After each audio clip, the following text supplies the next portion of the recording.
ఈ పార్టీలో తెలుగుదేశం పార్టీ కరుడుగట్టిన కార్యకర్తలాగా ఒక పసుపు జెండా సైనికుడిగా పనిచేస్తున్నారు కదా, మీకు ఎలా అనిపిస్తుంది? అసలు ఈ పార్టీలో మీ జర్నీ ఏంటి? మీరేం చెప్తారు? పార్టీ కోసం అసలు మీరేం చేస్తున్నారు? పార్టీ కోసం అన్ని విధాల సాయశక్తిలో ప్రయత్నిస్తాం. పార్టీ కోసం అన్ని రకాల పనులు చేసి పెడతాం. అయితే ఏ రోజు నిరుత్సాహపడం మేము, ఎందుకంటే మా ధైర్యమే పసుపు జెండా. ఏ రోజు కూడా ఆ అన్నగారు తారక రామారావు గారు వెళ్తా అందరికీ అదే చెప్పి వెళ్ళాడు, ఈ పసుపు జెండా మీకు అండగా ఉంటుందని. ఆయన స్థాపించిన పార్టీ ఎప్పుడు మన సొంత ఇల్లులానే ఉంటుంది. వేరే వాళ్ళు ఏం చెప్పినా సరే ఏమేమి పట్టించుకోవద్దు, అంతే. మరి ఈ తెలుగుదేశం పార్టీ అనేది 44 ఏళ్ల చరిత్ర కలిగిన పార్టీ, 3 తరాలు చూసిన పార్టీ. మొదటి తరంలో అన్న నందమూరి తారక రామారావు గారు పార్టీ పెట్టి కొంతకాలం నడిపారు. తర్వాత చంద్రబాబు నాయుడు గారు స్టిల్ ఇప్పటికీ కూడా నడుపుతున్నారు.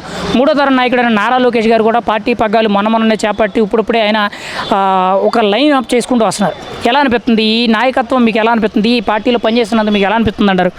ఇంత పెద్ద పార్టీలో ఇప్పుడు ఎన్టీ రామారావు గారు నాకు ఓటు వచ్చినప్పుడు పెద్ద ఎన్టీఆర్ గారికి వేసాను. నేను ఓటు వేసిన తర్వాత నేను ఆయన గారిని చూస్తూనే ఉన్నాను. కాకపోతే ఆయనకున్న అనుభవంలో నేను ఒక మూల కూడా వెళ్ళా. తర్వాత చంద్రబాబు నాయుడు గారిని చూశాను. ఆయన ప్రభుత్వం మీరు తీసుకోండి, ఆయన ప్రభుత్వం ఉన్నప్పుడు ఎండలు బాగా విపరీతమైన ఎండలు ఉన్నాయి. కానీ ఏ రోజైనా కరెంటు కొరత వచ్చిందా? వర్షాలు పడలేదు.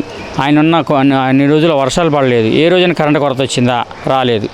ఏందంటే కార్యకర్తలు బాగుండాలి, అందరూ బాగుండాలి, పార్టీ బతకాలి.